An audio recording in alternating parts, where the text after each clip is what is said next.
Good morning dear students of class 10th। तो आज हम सभी एक्सरसाइज 5.2 अरिथमेटिक प्रोग्रेशन के क्वेश्चन नंबर 10 को सॉल्व करेंगे। क्वेश्चन हमारा, if 17th term of an AP exceeds its 10th term by 7, find the common difference. Question दिया हुआ है हमारा, अगर 17वां टर्म एपी का उसके 10वें टर्म से 7 ज्यादा है तो हमें उसके कॉमन डिफरेंस को बताने हैं।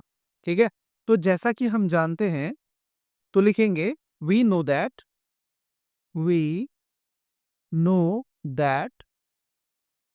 ए एन की वैल्यू क्या होती है? ए एन की वैल्यू होती है A plus N minus one into D. यहाँ पे हमें 17th टर्म दिया हुआ है, तो यानी एन की जो वैल्यू है वो 17 है फर्स्ट टाइम।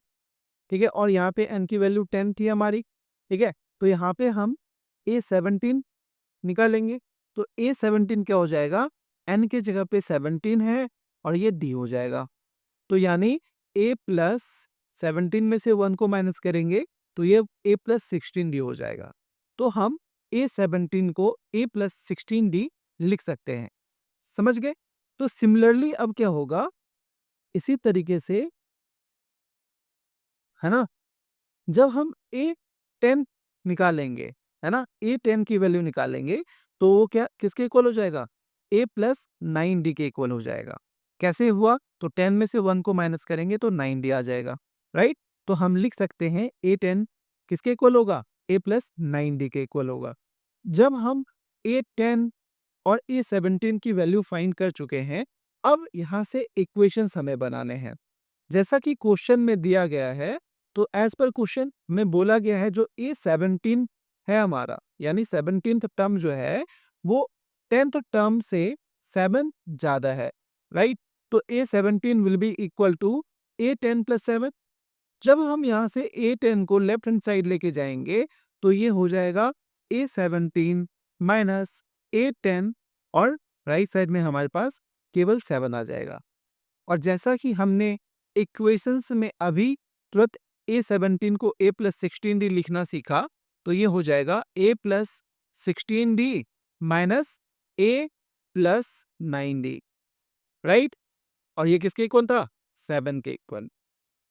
अब यहाँ पे माइनस ब्रैकेट के बाहर है तो अंदर की साइन चेंज हो जाएंगी, तो ये हो जाएगा a plus 16d minus a minus 9d, और ये 7 के इक्वल हो जाएगा। तो यहाँ से a से a कैंसिल कर देंगे और 16 से जब 9 को माइनस करेंगे तो ये हमें 7d दे देगा, और 7d किसके इक्वल हो जाएगा? 7 के इक्वल। यहाँ से 7 और d मल्टीप्लाइड थे तो d की वैल्यू निकालना आसान हो जाएगा, है ना।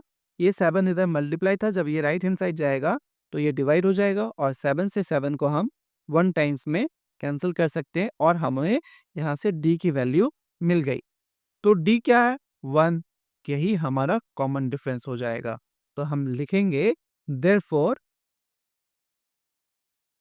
The common difference